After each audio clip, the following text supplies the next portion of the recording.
Good evening, America. We are making breakfast or dinner, and I still love you. I'm still here. Wearing a sweatshirt that I've definitely been intending to give to someone else. I wanted to come up with a joke and also tell a story. So,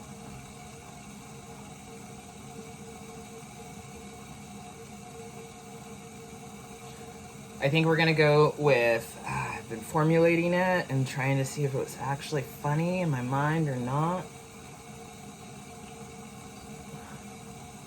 Why is the polyamorous private investigator always in trouble with their partners?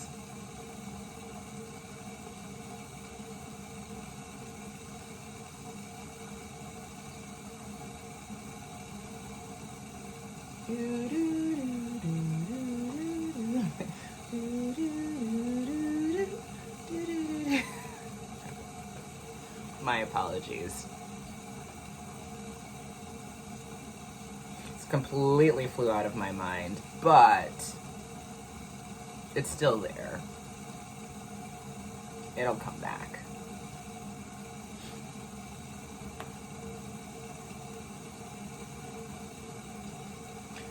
Because they keep finding other people's hairs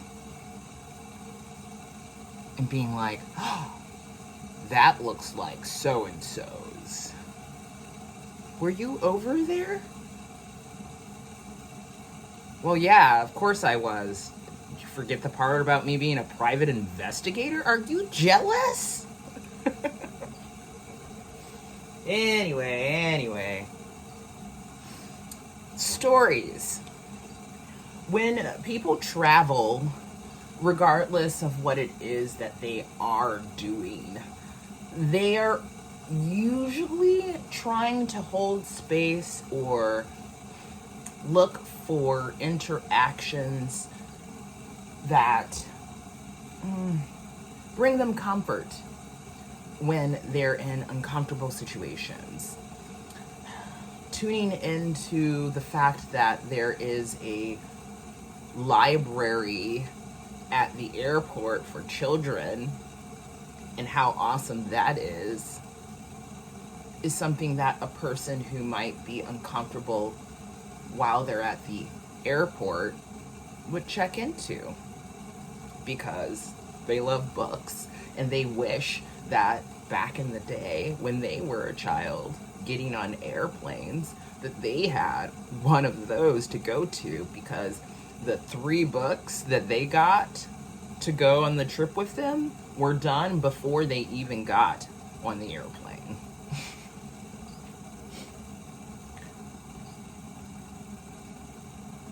The story. When I was back in the place where I was raised, not born, I found something that I thought was really cool. But, ooh, we're getting some weather outside. It might just be the birds. They always get very antsy when I'm here in this location because they think that I'm bringing the cat back. They're like, oh, our children, hide the children. The monstrous cat has returned. If he sees them, he might eat them. And it's true. He might. He has eaten and murdered many an animal. Some of it, he doesn't eat. And then all of the blame and upset falls on me. I mean, these birds have dive bombed me before when I walked outside, because they know It's my fault that I let the cat outside in the first place. I am like, you should have taught your children how to fly sooner. But we won't get into that. We're in the middle of breakfast, and it's difficult for us to do what we are doing, which is make breakfast and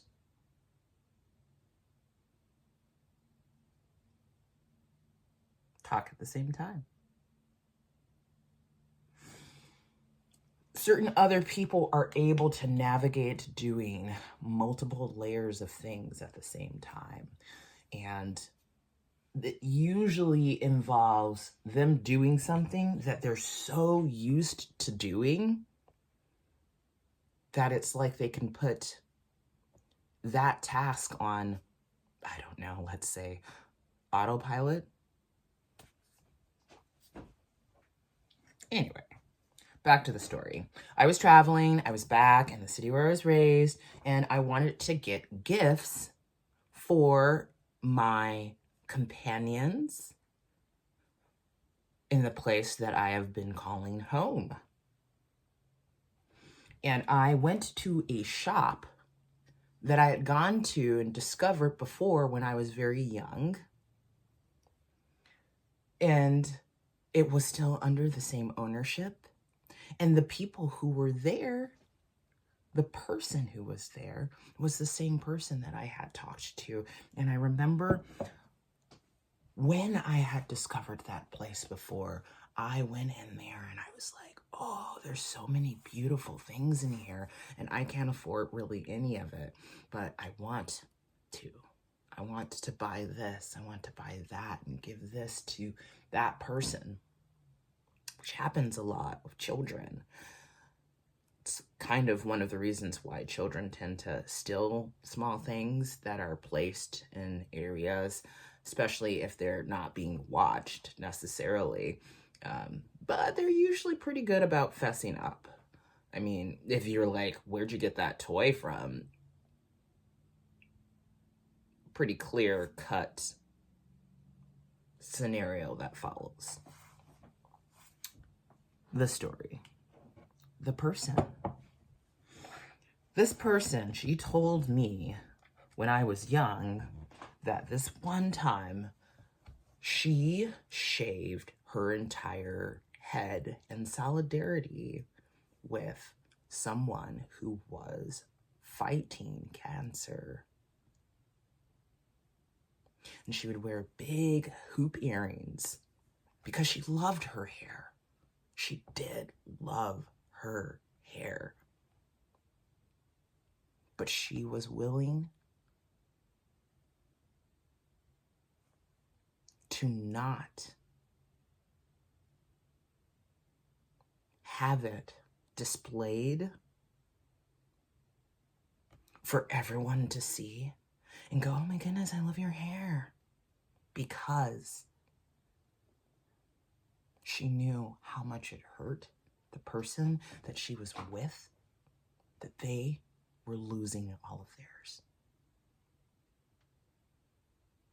Compassion, it is a thing.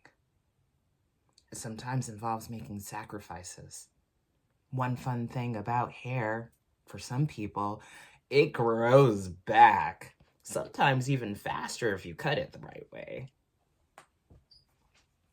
When I visited the shop as an adult, whatever that's supposed to mean, I bought many different things. They were all things that I was attracted to. But for each of the items, I actually had multiple individuals that I thought of that might be, I don't know, good recipients for the gift. It's hard for me sometimes to completely let go of the attachment of one particular item that I specifically wanted to give to one individual. Especially when someone else shows up and goes, oh, that's really cool. I like it. Well,